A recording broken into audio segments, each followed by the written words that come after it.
Hello and welcome back, guys. So in this particular problem, we need to check if the objects are equal or not.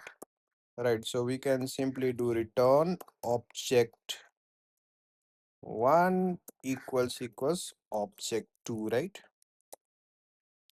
We could simply do that. I think it says object, so that means it can be anything, right? Of course.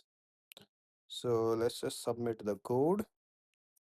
Right, equals would give out true or false in this situation directly. We don't need a extra variable to store it and then to return it. Okay, we can just use the equals sign, right?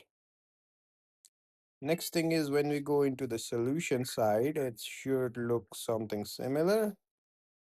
If someone is doing length, I don't know why, because we should not compare the length, we should compare the thing, the object type itself, because we could pass in a string over here, let's say ABC, and we could pass a dictionary over here of the same length, then it will be equal, right? So this is false positive, this can give false positive.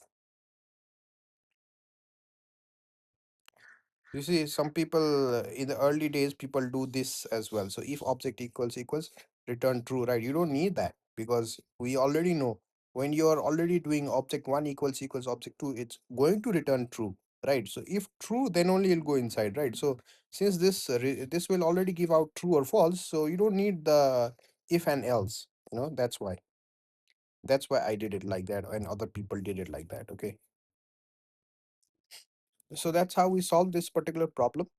Thank you for your time. Take care. Bye bye.